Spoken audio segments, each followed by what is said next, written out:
सिकंदर मिर्जा से जनरल बाजवा तक मदारिस को इस्लाहात के नाम पर उनकी कानून साजियों को, उनकी मदारिस को फुटबॉल बनाया गया।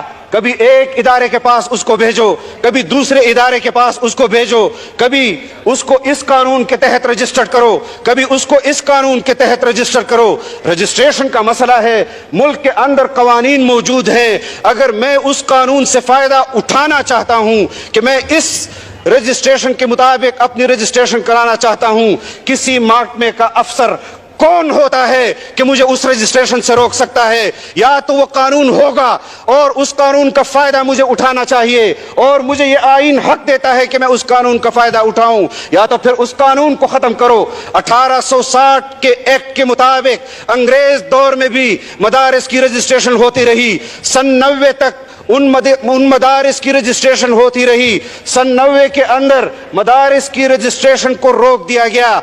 15 साल तक उन मदारिस की रजिस्ट्रेशन को रोका गया।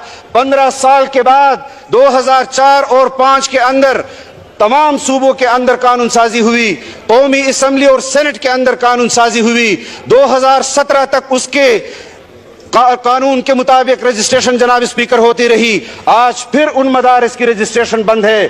क्यों कानून होते हुए मदारिस को रजिस्ट्रेशन नहीं दी जा रही? मुझे इस पर एतराज है और मेरा इस पर मौक़िफ़ उस वक्त भी ये था कि हमें आईन और कानून के अंदर रहते हुए हर हक को अवाम के दहलीज तक पहुंचाना चाहिए। मैं जनाब वज़ीर आज़म की मालूमात में ये बात लाना चाहता हूं कि हम इस पर पहले भी आपके साथ बात कर चुके हैं, कमेटियों के अंदर बात कर चुके हैं। यहां पर कानून साजियां होती रही, यहां पर जॉइंट सेशन बुलाए जाते रहे, यहां पर मुख्तलिफ कानून साजियां होती रही।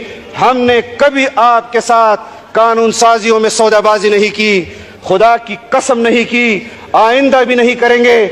लेकिन ये मदारिस का हक है कि पाकिस्तान के इस्लामी नजरियाती अकीदे के लिहाज से जो इस्लाम के किले हैं, उन किलों की हिफाजत करना अगर ये आप कर गए, अगर ये आपकी हुकूमत कर गई, तो फिर ये मगरिब को मुंह तोड़ जवाब होगा कि जो सालों से, कई 100 सालों से पाकिस्तान में नहीं बल्कि हर इस्लामी रियासत में अपने मकासद के हुसूल के लिए इसी मस्जिद, इसी मदरसे को रुकावट समझती है और इंशाअल्लाह इस रुकावट का उनको हमेशा सामना करना पड़ेगा।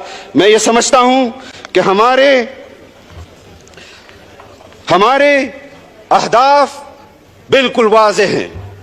हम किसी सूरत भी उन अहदाफ को किसी दूसरे फलसफे के साथ, किसी दूसरे मकसद के साथ खल्त मल्त नहीं करेंगे। लेकिन हमें ये बात खुद भी समझनी है कि इस वक्त जो सूरत हाल है मुल्क के अंदर, मुसलमानों की, उम्मत मुस्लिमा की, उनकी क़यादतों की, आज हमें उन जिम्मेदारियों को समझना होगा। और जनाब